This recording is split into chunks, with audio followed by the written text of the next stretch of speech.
everybody, and welcome back to the Survivor 50 Wish List podcast, an off-season series where we're trying to figure out who could and should come back for Survivor 50. My name is Mike Bloom, and we are still basking in the glow of heroes versus villains as we move into what some Survivor fans have typified the dark ages of the show. But we're hoping to find some light here in season 21, Nicaragua. It was a battle of the ages. It was a battle of players against the elements. It was perhaps a battle of how did a young man by the nickname of Fabio at 21 years old win the show. But I predict that hopefully today will not be much of a battle, but hopefully a very spirited debate. I am so excited to bring in this person to talk all things Nicaragua. She is my medallion of power. It is the great Sarah Carradine. Oh, thank you so much. It was the worst of times. It was the worst of times. So, yeah, here we are. We're encountering a very interesting period for Survivor. When this entire experiment was announced, a lot of people came to me and were saying, good luck finding people to scrape off the cast to put in the ballot for Thailand. And I'm like, have you met the early 20s of Survivor? Which, look, certainly have some highlights, which we will get into today, but have been known colloquially for a long time by Survivor fans as certainly not the most high-quality stretch of seasons. We're bringing in controversial twists like Redemption Island into things. Seasons 22 and 24 in particular are regarded as two of the worst seasons in Survivor history. The casting is a little uninspired across the board, and especially with Nicaragua, we talked about this with Vanuatu, there is, again, this high that Survivor fans are forced to come down from after an anniversary season, still heralded to this day as one of the best seasons ever in Heroes versus Villains. Survivor fans were gawking at their screen in May of 2010 asking, how do you follow that up? How they followed it up was Survivor Nicaragua. But I'm intrigued from your but I'm intrigued from your perspective, Sarah, because I think the term Dark Ages has also been thrown out for things like the late 30s when we were getting super twist and theme heavy, and there are even people that might throw it out for the new era as well. Looking back, especially, do you feel that this Dark Ages theming holds for this particular stretch of seasons, pretty much until Philippines? Look, I would say yes in deference to people who are much cleverer than me and have much more sort of Survivor lore and history embedded in them. I mean, I've seen all the seasons. I always say I'm a casual. I'm an enthusiastic casual. There we go. Those are the types of casuals we like to see. I've watched them all. I have thoughts about them. I can draw a strategic thought when forced. But so I would say, yes, it is a dark age because everybody who knows more than me says it is. But for me, no. Like, why? It's Survivor, And I think that there is an element of remembering in your mind what something like Nicaragua and the other ones that are said to be the dark ages, and actually watching it on a binge, which is not as painful as you would have thought. There's my review. Not as painful as you would have thought. Well, Nicaragua, to me, is definitely my favorite out of the 4 Dark Age seasons, though, again, make of that what you will. Put that bar however you want to and see how high I jump. But I do think that Nicaragua is really a season of extremes where, for what it's worth, I really like the first 4 episodes of Nicaragua. As disparate as the old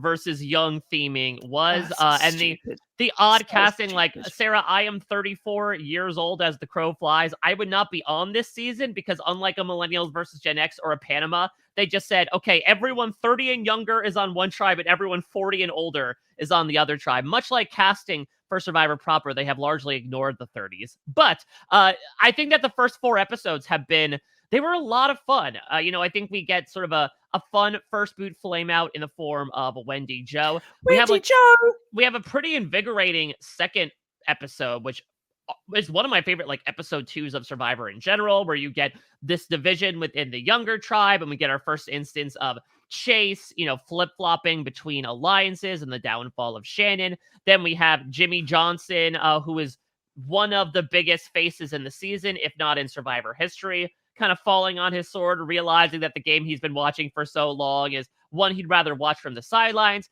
And then we have the rise and fall of Jimmy T, who finally gets what he wants when he gets to become the leader, and it just goes absolutely terribly for him. And then when we hit the swap, it gets murky a little bit. We have some frankly confusing votes that we'll get into. The narrative becomes a bit more streamlined as those dynamics get broken up. And then we get to the merge, which really swirls around to your earlier point as to how this season is regarded around the double quit, an unprecedented moment in Survivor history that has yet to be followed in that capacity. I think due to production in many, many ways. Even from an end game perspective, the winner of the season is not necessarily Holly, who has this big underdog narrative and is the last older contestant standing. It's not Jane, who is this fan favorite, pugnacious firecracker of an individual.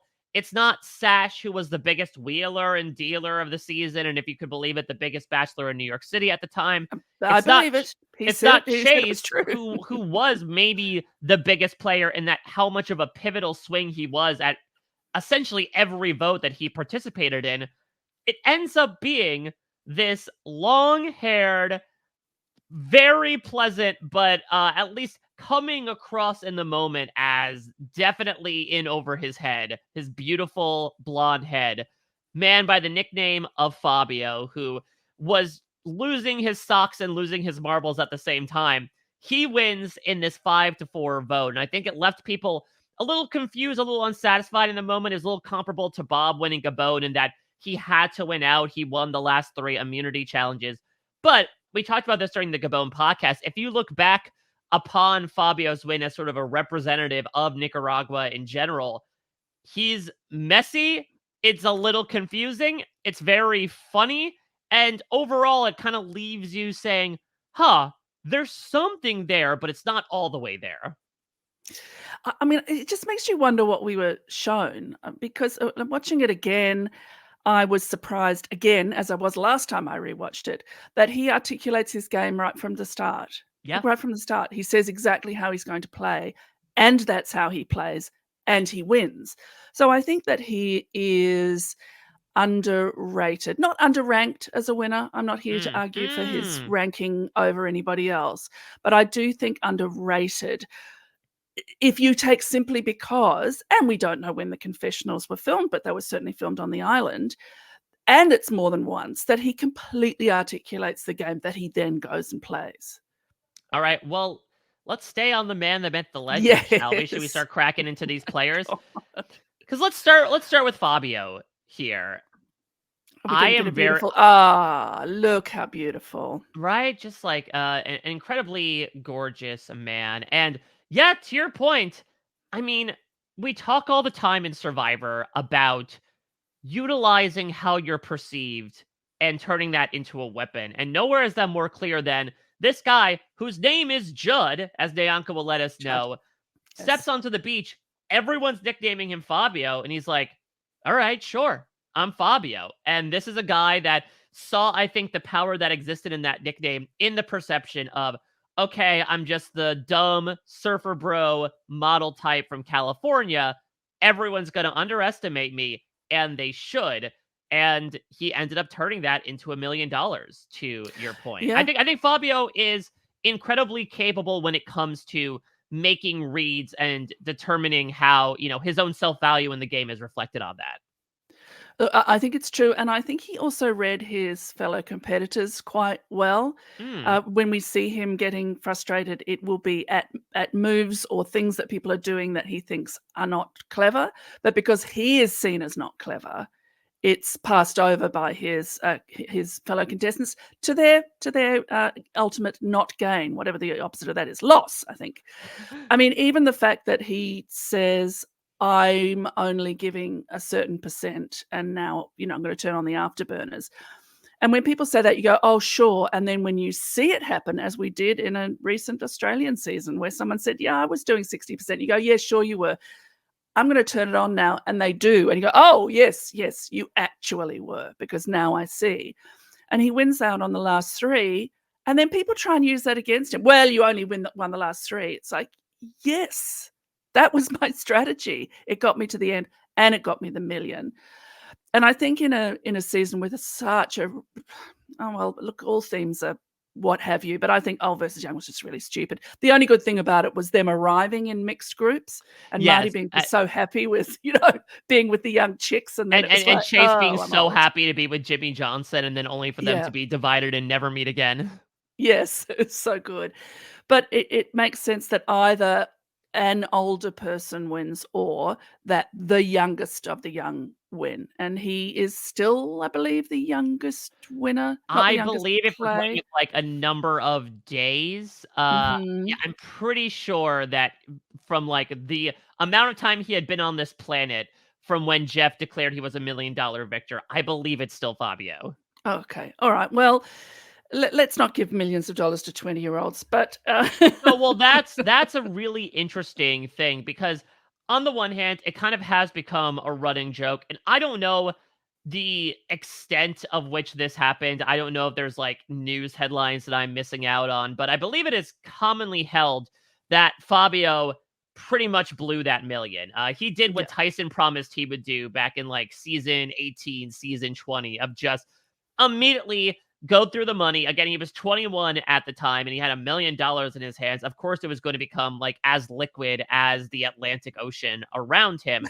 But what I do think is interesting is a Fabio return because this might be Yes. one of the winners where I have so many question marks as to who is Fabio now. I believe he is 35. Yeah, he was born like 3 months before me. So what does he Yes. look like now at Yes, an age that 35. is obviously, hopefully in my sake, more mentally sound? What does he look like now that he has kind of been burned by that spotlight that comes with Survivor and learned the hard way the ideas of fiscal responsibility? How much did that mature him in the moment, even?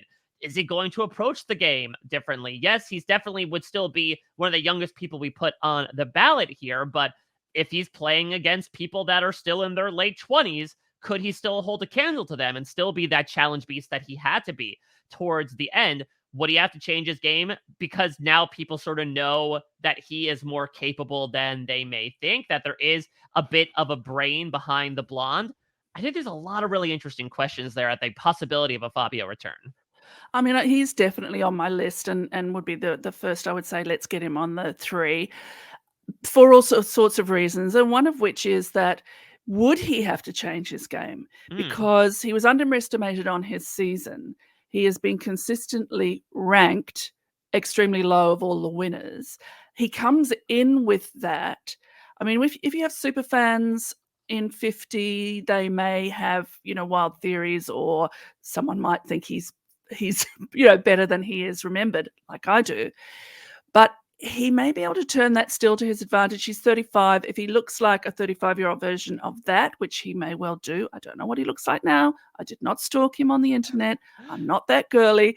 But there are just ways I think that he could play it. And as I say, having watched it again, give me a medal, he's not dumb. Like, he's not dumb. He's called the Dumb Blonde by Horrible Shannon, who's not you, Shannon. yeah, I was gonna Shannon, say. who played on the yeah, I'll say Horrible Shannon, meaning the one that played on this season. But he actually isn't. He has smarts that are different from other people's. I think his feel and his tone would be different, and also, like, I was going to say how you can get 35-year-olds on. Well, obviously you pick more recent seasons, but to get a 35-year-old from the early days, from season 21, from the before the strategies that have become meta and so on, I think would be really interesting. And I think that production would be missing a trick not casting him.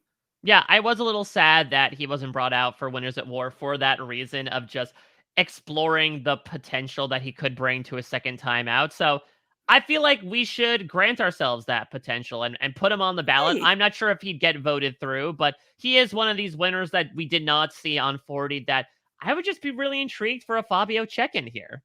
yes, and he hasn't Does he come get back. another nickname out on the island and now he has to go by that nickname? Well, I was wondering if he would come on as Judd or whether he would come on as Fabio, because I think people, he'd have to if come people on as said Judd, Fabio. he'd have to. It's the reason why like Eric Reichenbach was told to grow out his hair for Karamoan in the same way as Micronesia, despite the fact that he hadn't had his hair like that since Micronesia. It's just going for the fans that imagine that Survivor contestants are like cryogenically frozen right after they compete on their season and then defrosted Exactly. for their newest venture on the island. I think that Fabio would have to go by that name. Plus, maybe it helps from like legal perspective if he wins more money and gets hounded for it again. Yeah. I mean, how mad were production when he cut his hair for the reunion? Yeah, it's very true. Though he looks good again. I Hello. think. Yeah. So let's talk about our other two finalists here. I Mhm. will say off the top, I do not believe either one would return or would be allowed to return, but I think they're worth talking about because, again, this Nicaragua cast largely forgotten. We're going to have one returnee out of 20 in all 46 seasons. But there's some interesting people here, and I gotta start with the guy in the middle here, and it's fitting that he's in the middle because he was in the middle again of pretty much everything in Survivor Nicaragua in the form of Chase Rice, who really, Sarah, not since the days of like Colby have we seen someone be able to draft off of that brief glimpse of fame to parlay it into something much more massive. Yeah, I don't like him. Oh, okay. Not a Chase Rice fan. You're not Not going to eat Chase Rice. I'm not. It's not gonna be Chase Rice Wednesdays over in my house anytime. I mean, I suppose the allure of having him back is that post-game fame, question Mhm, mark, mhm. infamy, question I mark. mean, he was nominated for like CMT awards. You know, he did Yeah. Ride, that hit song back in 2012. He's put forward a Mhm. good amount of stuff. Hell, Sarah, did you know about his involvement in the Bachelor franchise? I Okay. do, because somehow how did I cover that? Anyway, it's in my history somewhere, and that's how I know a little more about Chase Rice than perhaps I ever wanted to. Yeah. So for Look, those of you people that don't know, just briefly, they did a date, and sometimes every season they'll have like an artist perform at a concert, and that's where they go for their one-on-one date. And this particular season, the artist performing was Chase Rice, who turned out to be the ex-boyfriend of the girl that the Bachelor happened to take on the date with him. brilliant, brilliant, and she thought it was a setup from production, which is, like, brilliant. Talk about main character syndrome. I just think, people said that Fabio was dumb or not smart. I don't think Chase was smart. He wasn't socially smart, let's say. I mean, Fabio had a social strategy as well as a physical strategy. Chase had I don't know what. He was so worried about people not liking him. Buddy, you're on the wrong game. You're on the wrong game. And I think the vitriol that was headed his way was perhaps too much, but he did bring it on himself. I mean, I like the fan theory that if Naoka and Kelly, who we'll come to, the quitters, had not been allowed on the jury, the fan theory is that Chase would have won. Hmm. So we might be, talking about a winner. But he's just so blah. He's so mayonnaise. I mean, I love mayonnaise. As He's so as blah as like spongy. unseasoned rice, perhaps. Blah. Yeah. Yeah. Yeah. I mean, I would rather have a bowl of rice than a bowl of Chase Rice. Well, yeah, because that's also a very graphic image. I will Mhm. say that I think sort of like the psychological implications that Chase brings intrigues me maybe more so than the person who just kind of seemed like this good old boy from North Carolina. I believe he was like a NASCAR pit crew member. Though he looks right now like he'd be a pit crew member on RuPaul's Drag Race in this picture. But Mhm.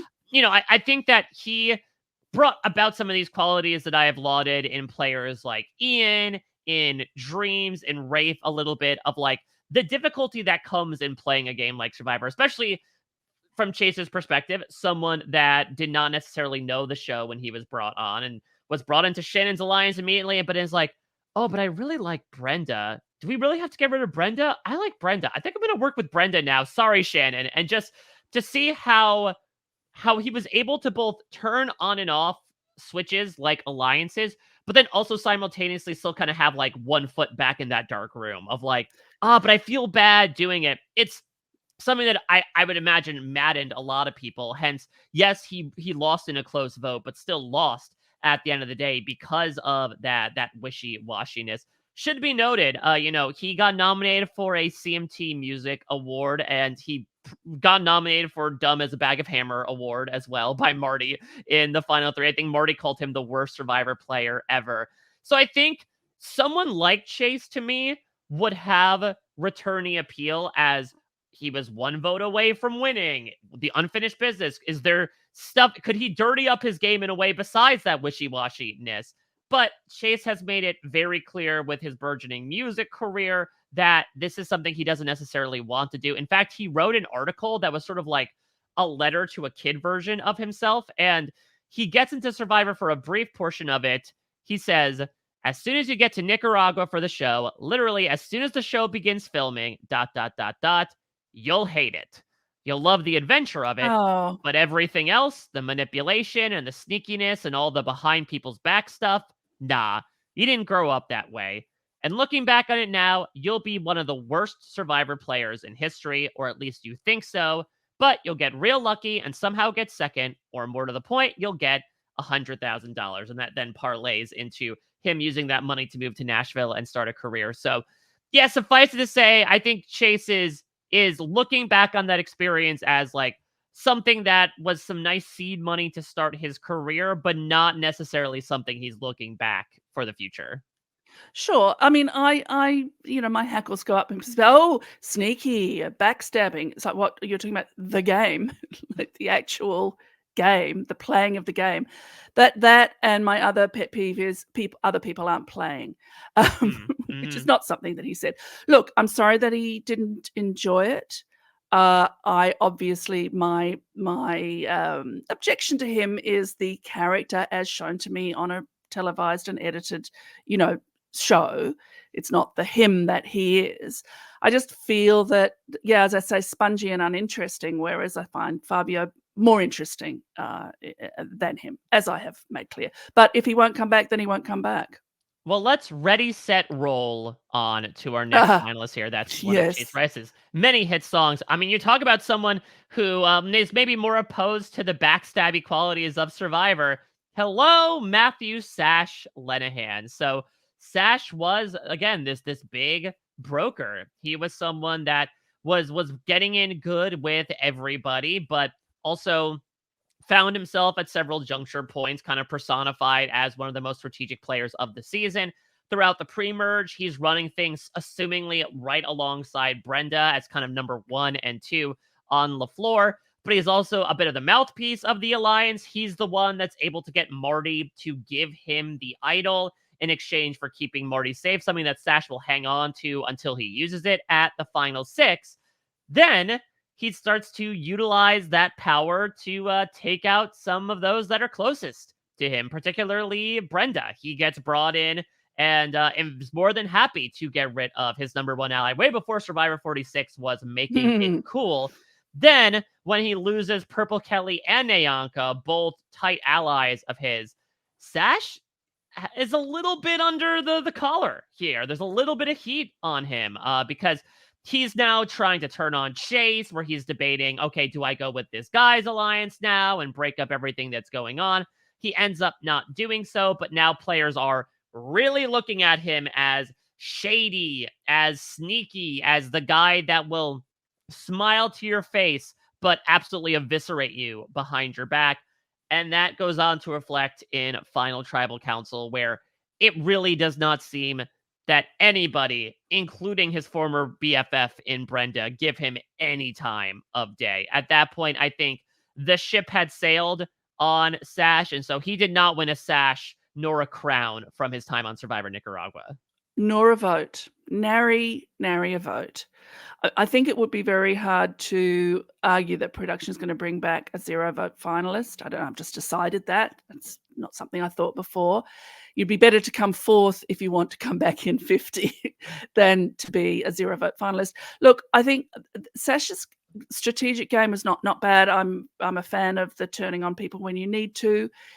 He completely lacked the social game, and that's where we have we've seen players do terrible betray things and still be voted for, or still be liked by their erstwhile number 1s and number 2s, number 1s in a pool, obviously, as Fabio showed us. But he, smart though he is, apparently he's very smart, according to him, he completely missed the social side. So you've got like Chase and Sash are so interesting because Chase wanted to be liked and went about trying to be liked. and Sash wanted to be a mastermind and went about trying to be a mastermind. Both of them succeeded to a greater or lesser extent, but they both missed that other portion. And I'm not saying that Fabio was the perfect combination this is not of really a both. Goldilocks situation here. It's not a Goldilocks situation, but even though Fabio does have golden locks. He does have golden locks, and he might be just right. But the fact that you would think Fabio might get votes because people couldn't bear to vote for the other two is a narrative you might ascribe to. I don't. But you could when you look at Sasha's inability to not even smooth over, inability to humble himself enough to be likable. You can think you're the best and the greatest. Just maybe don't tell people along the way. Yeah, I do recall like a day 39 moment where he's like, Fabio Chase, there's no one I'd rather sit next to as I collect my $1 million check, essentially. And Fabio really muses to the camera like, is this dude serious? Did he really say the quiet part out loud? And so, yeah, it's, even though we're not talking about the Goldilocks situation, I think Sash is a key example of why Fabio's ability to analyze his own image worked so well for him. Was that Sash was somebody who did have the quote-unquote resume, if you will, but also goes to show that resume doesn't mean everything. It also depends on the job interview, and it depends on the way you come across in said interview. And I think Sash was just somebody who fashioned himself a smooth operator, but everyone saw that he was so smooth, he was slick, in a manner of speaking. And as a result, he had really, I think, turned a lot of people off by the time the final tribal council came around. I think that's right. So smooth, he was slick and unable to hide his more abrasive qualities. Not to mention, this is all hearsay, but I will put out there because it will involve a jury member. I mean, there are rumors. There is no fact-based stuff in this, nothing verifiable as this moment, but there are rumors that Sash did and had made an illegal bribe with Jane, where I believe he said if he'd pay her mortgage on her house if she gave him a jury vote. When production found out about that, they pretty much scrubbed any sort of mention of it. People say that's a reason why we don't see a lot of voting confessionals nowadays, especially the one they used to have them be like completely uncut and released in full online.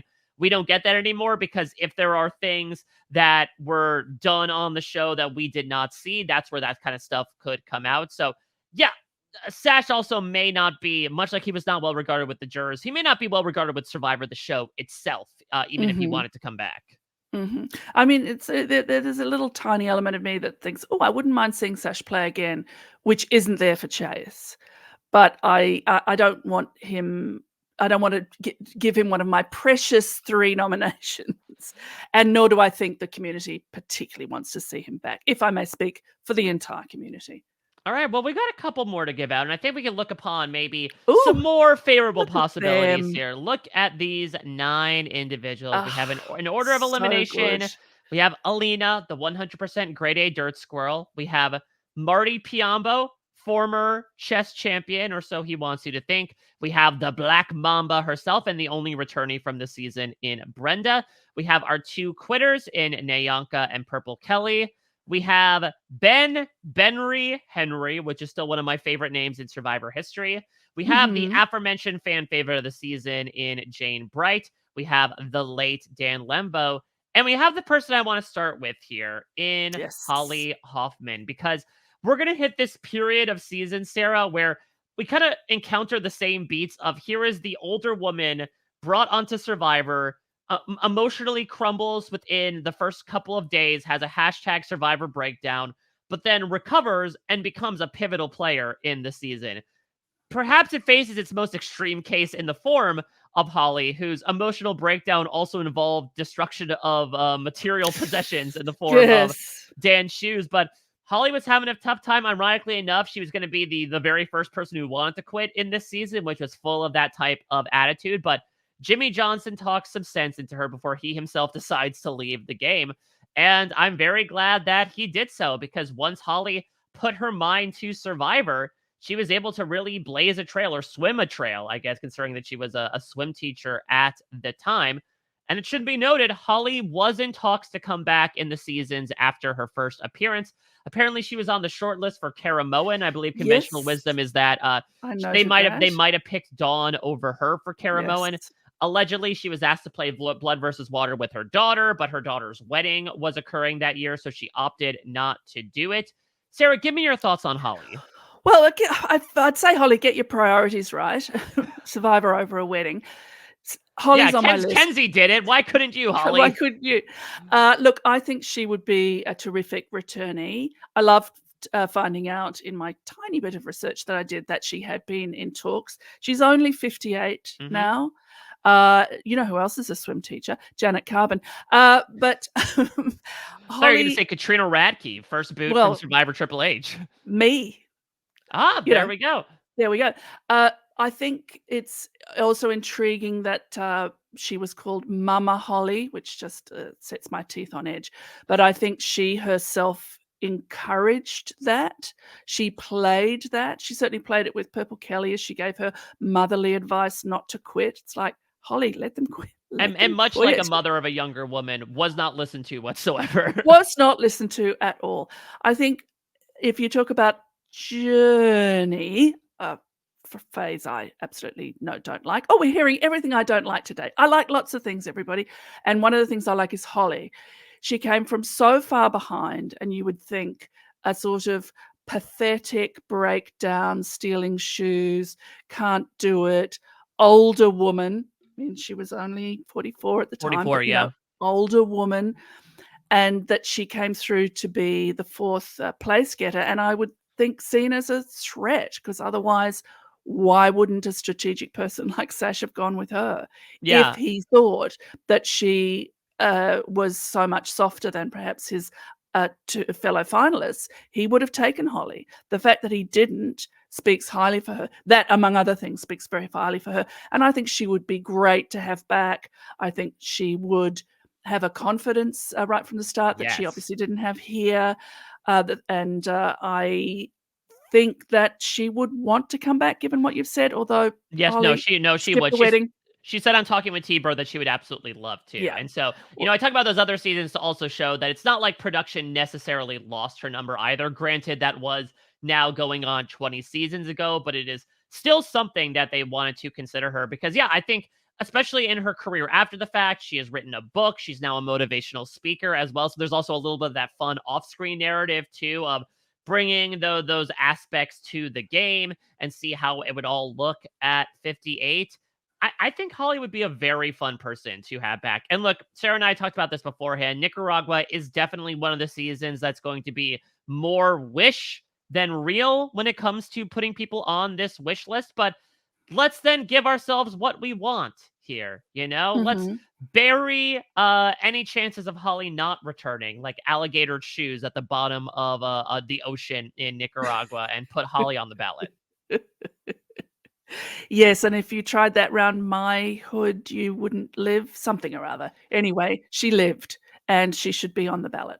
Yeah, and it also goes to show, to your point about was she considered a threat, I do believe that she was sort of the secondary target amongst the Minority Alliance at like Final 6 and Final 5, because there was a lot of talk of Holly will beat you in the end. She has this story. She has the older players on the jury, and eventually it does end up sending her out. But yeah, I don't know how she would do in the Final 3. If the Final 3 is like Fabio, Holly, Chase, I think that is a fun exercise. I think Holly would absolutely give them a run for their money. And I'm sure, depending on, the time of day with this Nicaragua cash, she could have won it.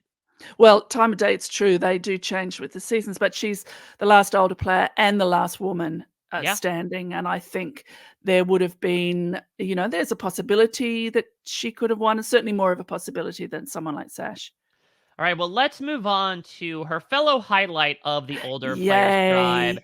Let's talk about Mr. Farty himself. Let's talk about Marty, because Marty was obviously the biggest wheeler and dealer on the Espada tribe. He was digging those holes of all the other players with his Espada that he held. He seemed to be one to dictate the Wendy Jo boot, the Jimmy Johnson boot, especially the Jimmy T boot. And so he was sitting in this mighty high position, And then the swap happened. Oh, Marty, And Marty Mr. is swapped. He's Marty. swapped into a minority, and he does have his closest ally, Jill, and he does have an idol, but that's about it. Because Jane immediately jumps ship, outs that Marty has an idol. Marty is somehow able to survive through bluffs and inexplicable decisions by the younger members of that tribe.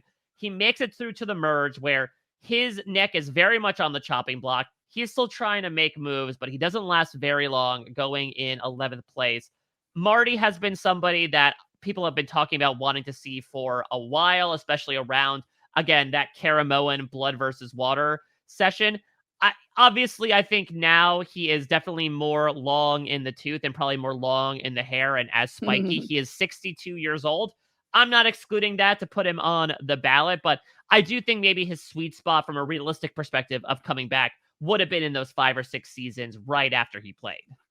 Yes, I mean, I wouldn't object to him being on the ballot. He's not high, but he's one of my 6.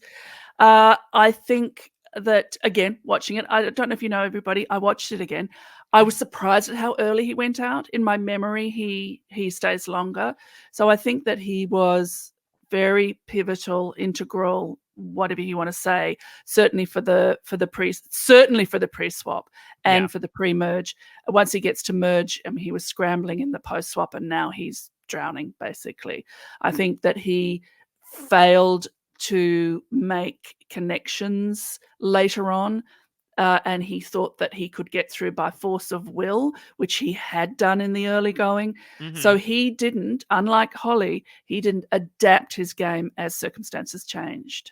But he was such a fun personality. Oh, I mean, look back to the fact brilliant. that we all now know who Guillermo Villas was. The fact that he just randomly takes advantage of the theme, pulls on this name from the 1970s to dupe Fabio in the moment to show how intelligent Marty is such a fun beat. He was just such a great villain, I think, and he very Yes. much leaned into it as well. Not to say he was trying to come across as duplicitous as, maybe some of the players would want you to believe, especially Jane, in the way that she was talking about him. But he was also happy, in fact, elated to make moves when he had the runway to do so. So it's that potential as well of kind of cut down on his prime in a way, but also has the ability to game if he has the assets that makes him such a fun returnee. Marty is somebody that would probably be on my personal short list, but we will get to that in a little bit. We'll get to that. I wouldn't be mad. It's the sparkle in his eye,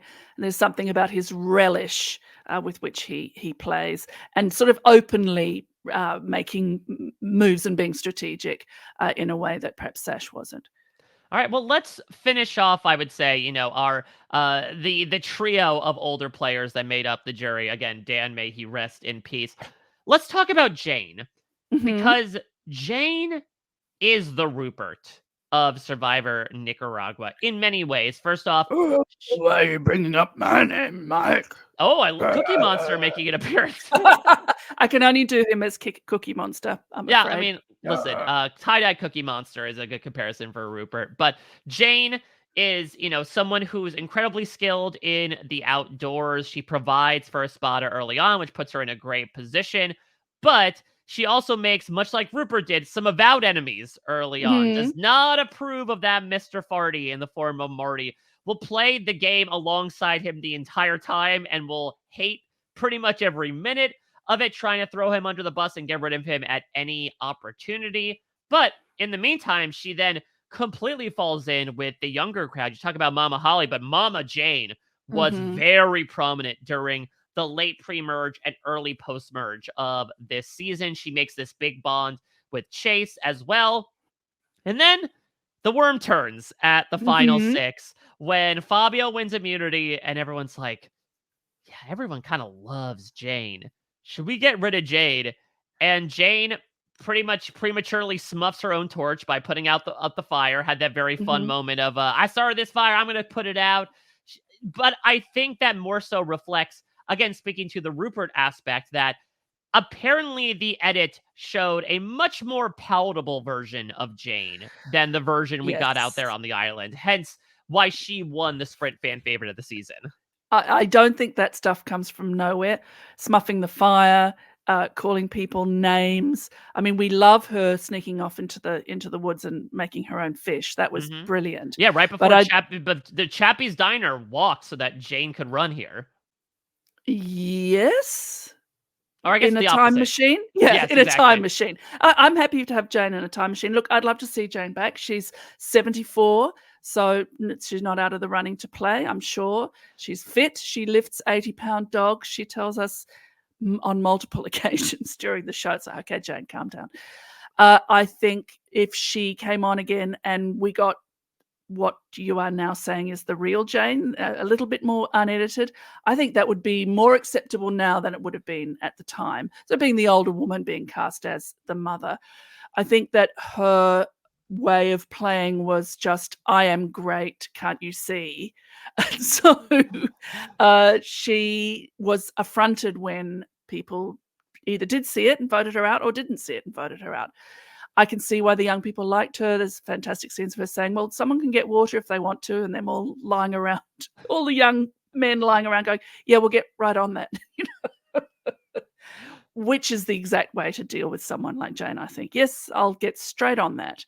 I wonder if she would like to come back. It seemed a bitterness at the end that, Yeah, as I I mean, say, can't have come from nowhere. yeah, so she has revealed that I believe she's been asked to come back a couple times, probably around the Marty and Holly era of like again, it's tough that these people just missed out on like a heroes versus villains. I don't know if they would make the cut, but Jane would be like a pretty big shoe-in for a heroes versus villains too if they did it during season 30 as an example. But I believe that she was asked back for Blood versus Water and got cut, probably Caramoan, maybe even Second Chances, and got cut.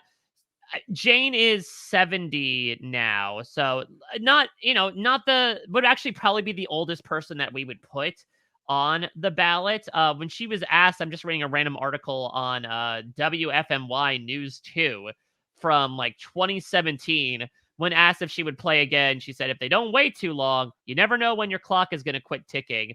But Mm-hmm. I don't know. I personally feel like the time for Jane has kind of passed, and I feel Yes. like there's more there to a Holly and a Marty in terms of potential from a second chance than Jane, where I think especially if you watch Nicaragua from the lens of what we talked about with how maybe her on-island perception was not what matched up to her fan perception.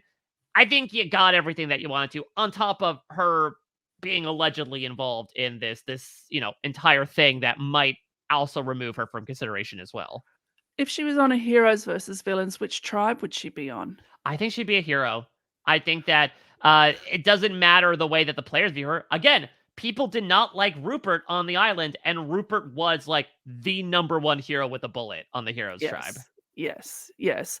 Look, I think I love Jane. I was toying with the idea of would I like to see her again? And it's almost like, as you say, yes, I would have liked to have seen her again, if I may be so grammatically circuitous.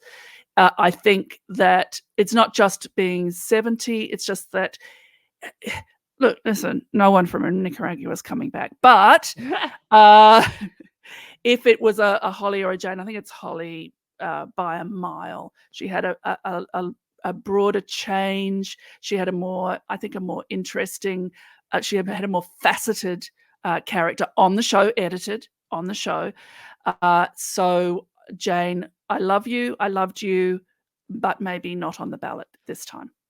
All right, Sarah, we need to talk about these two I'm because so excited. yeah, this is the thing that Survivor Nicaragua is most remembered for, which is the back-to-back quits of Nyanka and Purple Kelly walked out hand in hand and were treated in exact opposite ways by production. Nyanka, up to that point, was the character of this season. She was saying outrageous things, doing outrageous things, had an idol, was in power, and then decides to up and quit in the middle of it. And Purple Kelly, on the other hand, is now a survivor term that Hmm. she was given that little content. The very few she was, memes, confessionals about how her elation at the fact that you can milk your own milk on the reward and that there's nothing left to suck. And so both walked out. Production was incensed. Fans were incensed to the point where Jeff. Jeff Oh, was livid, where they instituted a rule where now anyone who livid. quits during the jury phase will no longer sit at it. Do not pass go. Do not collect 200 fire tokens. What is interesting, Sarah, is that both, and especially one in particular, have expressed interest in coming back to Survivor. Of course. Can I jump into Nyanka and say that Jeff Always, said yes. to her, he said to her, do you want to keep going or do you want to be a quitter that no one remembers? Oh, Jeff. Jeff. I would love to see Nyanka play again, and I cannot believe that I'm alone in that. No, you're definitely not. I think there are people. I mean, I adore Nyanka as a character. She was unabashedly herself, veering on some wild territory when she wrestles Kelly Bruno to the ground as they're carrying a basket to grab an idol clue. Her farting in confessional, her one-sided rivalry with funny. Fabio for seemingly no reason, though she does vote for him in the end. She was just an outrageous character, but was such an interesting person to watch, because also that got parlayed into somehow her being at the top of the power structure in so many of these votes. And Nyanka has made an incredibly concerted effort as of late. When that news came out for Survivor 50, Sarah, I'll be honest, Nyanka might have been the person I've seen the most really put herself out there. And when she talked about it, and even before that, on Talking with T-Bird a few years ago, when asked if she would play again, she said, I totally would, because I need my redemption, not just for myself, but for my fans to see me actually start something and finish it. I'm not going to say I'm a different person, because I still will play a hard game, because that's just me. You guys will probably get a smarter, tougher exterior than the last time, but hell yeah, because I know things now that I didn't know, that I know what can happen if you were to quit.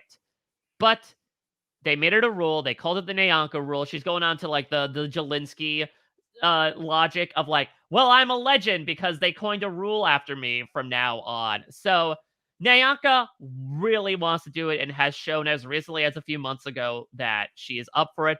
Purple Kelly said in her quarantine questionnaire that she would want to. I mean, she was the youngest person on that season.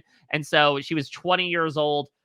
Clearly, she didn't watch a lot of Survivor. She was put in a very unfortunate situation where now it's sort of come out after the fact that because maybe she was checking a certain box as a casting archetype, she was basically put in a sundress and a bikini during one of the most miserable seasons from a rain perspective in Survivor history. And so she was just wet and cold every single day of those 26 days that she was out there.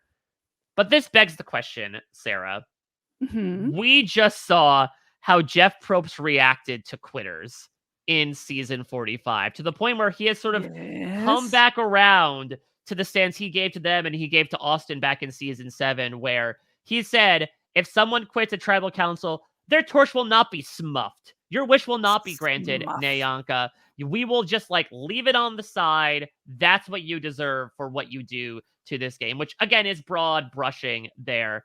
So do you think at this point in time in the franchise, they would be up for bringing, I wouldn't say all quitters, because there are certain types of people that I think would possibly get consideration, but quitters like Nyanka and Purple Kelly back to the game? Well, I mean, there's Jeff, there's production, and then there's fans. And sometimes they are aligned and other times they are not. Because I think there would be a huge roar of approval if Nyanka was brought back. I think, I mean, I've certainly changed about quitters myself. It's about, consent and agency, and people should be allowed to quit. And no, that was not your spot. When people say, oh, they took my spot. No, it wasn't your spot. It was their spot, and they are allowed to do whatever they want within the rules with their spot, which includes quitting. When I watched it again, I was thinking, don't quit. Maybe this time I watch it and she now doesn't you need to quit. get in the time machine. Yeah, I need to get in the time machine, because she thought she would quit and then she rallied. And I thought, I mean, she went to go see Gulliver's Travels, and that wasn't enough to pull her out of her funk. Gulliver. It's very strange the way Jeff says that. Gulliver. I think that she painted herself into a corner. I think she would have stayed, except that she said she was going to quit, and so then she felt like she couldn't go back on that. She's 41 now. I'm sure that some of those insecurities which made her, dig a hole and then dig the hole deeper and then dig the hole deeper, which we saw and were very entertained by, but could be quite painful to live through. Those might have been smoothed out. They may be more. I think the interesting thing about her is we've seen chaotic players before and since, but not. There's a smartness and a strategy in there as well, and I think that combination makes her very juicy as a possibility to come back. I think Jeff would just say no, just outright no, put his foot down. Yeah. But like as we say, maybe it might be true that nobody's coming back, so let's put her on the ballot. Yeah, I mean, this would be the ultimate wish for me because Oh, I think especially so if she good. comes back, like what she basically promised in that Talking with T-Bird quote was like, yeah, I have maybe a better perspective and I value the game more, but also I'm still going to be Nayanka at the end of the day. It's like, Oh, oh, that's the happy medium. That's the Goldilocks we want. that's the gold. Now she is the Goldilocks. Do you think Purple Kelly would No. have quit? Okay, I'll just I answer agree. no. I agree. Yeah, absolutely, I agree. So there was a little bit of a folie à deux there as well. I think Nayanka probably bolstered by Purple Kelly saying, "Well, if you go, I'll go." Yeah. And it seemed very teen girls to me then, even though they weren't Yeah, exactly because I'm trying to teens. remember the sequence. I'm pretty sure is it that like Nayanka is the first one to speak up at that reward challenge about it, and then Purple Kelly joins in like, oh yeah.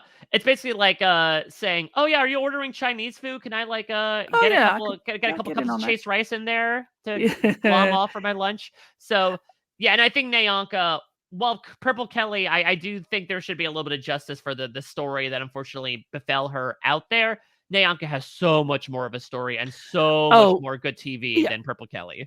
Look, Purple Kelly gives us purple, but she did say something which I wrote down. I don't want to be seen as a quitter. That's not who I am. And my response to her, which I said out loud, is it's literally who you are. Yeah. Literally. To Uh, millions of Americans, that's who she is. but it's also you quit, so you are a quitter. Look, I'm sure it was very hard. You do need inner resources. You do need endurance. I mean, all of these things, and they are built over time, which is why older women are completely unstoppable because of the built up endurance, physical, emotional, mental. And I think that you put any young person there, you take away all their support systems, you wash away a beach and you make them really cold. I'm not blaming her for quitting, but I just don't know why anyone would want to see her again. Sorry, Kelly. All right. Well, let's talk about, yes, people are probably asking, Mike, why did you take so long to talk about the actual person who has returned from Survivor Nicaragua in Brenda? And the answer to me is just Survivor Karamoan, Yeah, where Brenda, agree. I was very excited to see her come back. I do think she was someone that, much like Marty, ends up kind of getting cut out from under her, especially considering that I think again another consternation that the fans have with the season is that we take out these two kind of big character power players in Marty and Brenda, and then we have two people immediately quit afterwards, which you see Brenda and Marty reacting pretty like viscerally on the jury in response to Alina that. cries. I had completely forgotten it. Yeah. Alina is sobbing. But so Brenda does come back for fans versus favorites, and it is really a dial from 1 to Truth. 100, where Yeah. either she is incredibly quiet, and like the only thing we really note about her is how she's cutely dancing to pastries while she's on the bench during Hot Pursuit. But then things really ramp up in the penultimate episode where, she is involved with Dawn and the entire loved ones switcheroo. And then Dawn ends up turning on her alongside everybody as they realize that Brenda is a huge threat towards the end, incredibly likable out there, even if it doesn't come across to us due to her under editing. So she gets cut there, is devastated, goes to the final tribal council, and turns that right back around on Dawn, culminating in one of the uglier moments in final tribal Oof. council history. For what it's worth, Brenda does finish second in the fan favorite voting, though I think a large portion of that is because her boot episode literally airs right before voting opens. And so I think people felt that Brenda was so robbed, no matter what they thought of her, that they wanted to give her that money. Brenda also is like the cherry on top of the cacophony that is the Caramoan reunion when she Skypes in and does the reveal of the baby bump. I could see why people feel, especially some people, in the wake of her Caramoan performance, that they felt like, okay, this is a villainess that we could see come back and just read these people to filth. I just feel like for me, I got what I needed of Brenda Mhm. from Ca Caramoan. She yeah. had her moment in the sun, and then the rest of it was largely in the shadows in terms of editing. Yeah, Capsule Carbon Copy, if we hadn't seen her again, she'd definitely be high on my list. I just feel like we've seen it. Not anything bad about her, but we have seen what she can do. Whereas with other people that we're talking about today, and you have been talking about in the past and will in the future, there are people that we haven't seen everything, that we're intrigued. And not just that we haven't seen everything, but we haven't seen everything now 10 years later or 14 years later or 8 years later. What are you going to be like? What will you bring us? And I feel like with Brenda, it would just be that. We've seen it, tick, done. So yes, I'm a no on Brenda. All right. Spare thoughts on Benry or Alina? These are two, again, kind of interesting people in that Alina allegedly was in the mix for South Pacific, which Brr, is wild. Yeah. wild. The 100% grade A Dirt Scroll was apparently in talks of being a returnee 2 seasons later. Like, I think Alina is fine. I Hmm. don't think she necessarily sticks out as much as a bunch of other Nicaragua cast members I would bring back for that. Benry, I've always had a soft spot in my heart for Benry because Benry is sort of like Maddie from Gabon for me, where I think on paper you look at him and you're like, here's generic, good-looking man number 69. Let's put him on Oh, nice. a middle era season of Survivor and watch him do at least pretty well. But he had some personality to him. Again, he's the one that came up with the Dirt Squirrel iconic confessional to So good. describe Alina. And I always feel like, Sarah, we talk about the sliding door from the previous season of if the villains had voted out Sandra instead of Courtney, what happens? They vote out Benry here because they feel he's going to be a bigger challenge threat than Fabio. So if Fabio gets voted out here, there's a sizable chance Benry is the winner of Survivor Nicaragua. Look, I think I hadn't thought that before, but now that you say it, it makes complete sense. Thus, everybody building up Fabio's winner equity in that he knew when to hold back. Yeah. So Benry also should be noted, Sarah. Do you know that he has a connection in your neck of the woods? Oh, yes, I do. Yes, I do. It's gone out of my brain, So but his he brother dated somebody? his brother No. is married to Flick, two-time Yes, competitor from that's Australian right. Survivor. Yes, Flick. We love Flick. All So right. great. But no, Benry, I mean, great name. And he arrives, he Love the says, name. it's Benry, baby. It's like, oh, but honestly, sorry, Benry and Alina, if you'd asked me to name people from Nicaragua, I would struggle to remember their names. All right, well, let's move into the pre-merge portion here, and maybe we'll talk about some of those other names that you might struggle with in retrospect. But we have, of course, the iconic first boot, Wendy Jo, whose husband told her before going out there that she would be the first voted out, and he Oh, did. he told me I'd be the first out. Oh, And she proved every sense as to why he knows her perhaps better than anyone in the world. We have Shannon, which, yeah, we boo, don't need to talk boo. about. I do find it ironic that we're talking about him during Pride Month. I'll just say Yes, that. We have the boo. Jimmys in the form of Jimmy Johnson. Of course, I would say the most famous person to ever appear on the show. I don't know how much Oh, American wow. football. I don't know how much Okay. American football has permeated your consciousness, Sarah, but like Nah. this was a big deal. This is one of the most famous coaches of the most famous sport in America. Well, the reaction of the other members of the cast gave me the idea about how big he was. We do have Jimmy T, who had such a fun rise and fall in the game. I have a mind to put like Jimmy T as an honorable mention, but Yeah, also we're going yeah. to probably put Malcolm on the ballot. So I feel like that's representation there. Ooh, Because he's time traveling Malcolm, if we remember. yes, yes, yes, We yes, have yes. Tyrone, who I think right he wanted to eat the chickens and he gets eliminated at the swap. We have, of course, Kelly B, the second ever amputee player, who goes in still one of the most confounding decisions in Survivor history for me, where they tie the votes between Kelly B and Marty at the Double Tribal Council, but then the younger people decide to vote out Kelly B instead because they feel that her story makes her much more of a threat towards the end, despite the fact that they are in episode 6. It's Mm. still absolutely bum puzzles me. We have Eve, who unfortunately I would say is one of the lesser remembered people, but I think she's one of the only people Yes. whose name starts with a Y. So if you're doing a Survivor alphabet, the one player I do really want to highlight is Jill. I Yes, really let's. liked Jill. Jill was her and Marty were really running that Espada tribe together. Jill was able to decipher the idol clue, which if you remember back in the day, they were trying to make like Russell proof idols where they actually made Jordan Kalish style some rebus puzzles to Yes. figure out where to dig for it. Jill was able to decipher it. Marty was just the one to get his hands on it, and that screws her in the process as they decide to get rid of her right before the merge. But I always thought she was someone who was physically capable. She ends up winning that individual immunity when she really needs it. And clearly from a social and strategic perspective, she was running things alongside Marty. He would be the first to tell you that. So I always thought that Jill is somebody that we should look back on as like a very solid pre-merge player. Oh, I couldn't agree more. I was very pleased to watch her again. Her social strategy was to tuck herself in behind Marty's wing, as it were, which is annoying that women have to do it. They still have to do it, and they certainly had to do it back then in life as in Survivor. So she picked a good strategy. She just didn't count on his questionable loyalty, I think.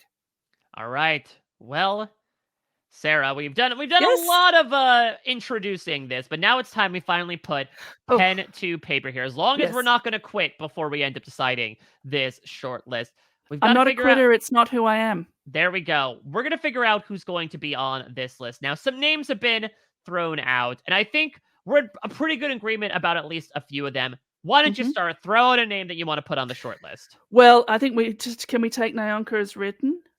I would put Nayanka on there. Yeah. All right. Good.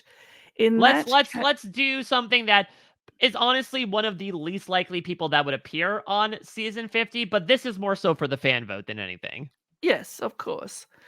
And then I sort of have I even put Eve in there because I'm intrigued because I think we saw nothing. So either she gave nothing because, if it's good stuff, it's shown, or she was what we saw. Jill, I think I would give honorable mention there. I would say Holly. I've got a short list of 4: Fabio, Holly, Naonka, and Marty. So You would you know like what, Sarah? Maybe it's just my middle purgatorial 34-year-old self. I'm feeling charitable. Can we throw all No! 4 on there? It's no, it's against the rules. No, No. Sarah, you'll see from many of these seasons that we're getting to in between us recording and these I think being released, it is, in fact, more a rule than it is not a rule at this point. yeah, episode 1, I think you didn't have 3 people? Yep, and then from then on, it was like we're playing in open waters right now. So I Yes. am more than happy. I think you made good cases for Fabio, for Holly, for Marty, and for Nayanka to all be put on the ballot here. I have no problem with it as well because again, only one person has been brought back for Nicaragua, so there's a lot of potential to be explored, and I think all of these people are ones that we can certainly talk about and vote on in terms of potential. Just to introduce some ages in there as well. Again, as a bit of a Yes. reminder, Fabio is 35. We have Holly at 58. We have Nayanka at 41. And we have Marty at 62, which I think still falls within like the upper lower limits of. Actually, I think Fabio is probably the youngest person we put on this list so far at the time Oh, that we're wow. recording this. Look, I think other than the fact that we think that they're a good 4, I am also mindful of my community, the fans, and I think the fans would enjoy those 4. Don't at me if you wanted somebody else. I mean, you can send me a That's message, not that's that's not going to fine. stop them from trying. But They're plowing through like that 3 pigs challenge they did where the men happened to match up against the women. oh my god. I'm sorry, when the women hit the brick wall and all bounced off, I'm sure it hurt, but I did laugh. That's the thing is that Nicaragua is a wacky season. It really ebbs and flows. There isn't necessarily a consistent through line, but I think if you're watching it episode by episode, there's a lot to take away, including these 4 contestants as our Mhm. season winner Fabio, our fallen angel Holly, one of our quitters Nayanka, and one of our power Iconic. players Marty are Yeah. getting thrown on the list here tomorrow. Sarah, we will actually be producing the last podcast of the week because of the July 4th holiday. We are taking the rest of the week off, and we are going to Redemption Island. It is the return of Boston Rob and Russell and 16 people around him to essentially coronate Boston Rob finally winning on his 4th try. Because the game is flawed. So I am very intrigued. Is there anyone on your short list from the Redemption Island cast that you would want to see come back? Oh, Mike, I didn't prepare for that. Not Boston Rob and not Russell Hands. Tell me who you would bring back, and I'll tell you if I agree. Well, I'll tell you that tomorrow. I'm not gonna Okay. reveal. Magician doesn't reveal his tricks before It's they're true. done. And I'll Look, be joined alongside with a magical assistant by the name of Christian Hubicki, which will Ooh. be very fun. The comptroller of Slamtown will be running the numbers with me to figure out who from Redemption Island will join this shortlist. I think it will put the short in shortlist. Just Ooh, getting a glimpse yeah. at this cast. Yeah, I mean, if there's one, I'd be surprised. All right, last thing, Sarah, really quick. Yes. I almost forgot. Who from Nicaragua would you want to put on another reality show besides Survivor? Oh, I think I would like to put Nyanka on any reality show at all. Put her on The Traitors. I would love to see Marty on, like, when they inevitably do the American adaptation of The Genius. I would love to see Mhm. Marty on there because he's someone who has been Ooh. working in corporate America. I think he was high up in Yahoo at the time that he did Nicaragua. I believe he worked for Zoom for a brief portion of time. So I would love for him to bring that sort of like white collar, cerebral aspect to Yes. something like The Genius that it deserves. Yes, with a full tummy.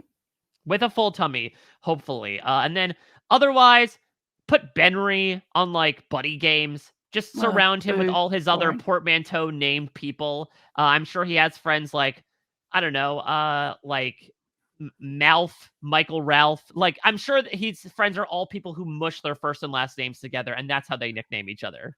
Put Holly on Squid Games. Holly on Squid Games could be fun because I think she could absolutely do what it takes to get all that money at the end. Mhm. But for Mhm. now, she is in the poll alongside Fabio, Nyanka, and Marty. Sarah, thank you again for talking Nicaragua for what, the second time in 5 years. We'll check back in a few years to see how you're still enjoying it. What would you like to plug for the listeners out there? I would like to plug another show here on RHAP called Crime Scene, SEEN, where every week the great Murray Forth and I talk about a true crime documentary or docuseries and rate it out of 5 magnifying glasses. We watch it so you don't have to, or we tell you that you have to. There you go. So take the recommendations as they come. Sarah and Mari do fantastic work, especially if you are to true crime. And hopefully none of you feel like it's a crime that we robbed anyone of their spot on the ballot. And I hope that no matter what, this podcast was a better viewing session than any amount of Gulliver's Travels. But we'll be back again tomorrow with Christian Hubicki to finish off a short week of podcasts as we take a look at the cast of Survivor Redemption Island. Until next time, everybody, take care. Bye-bye.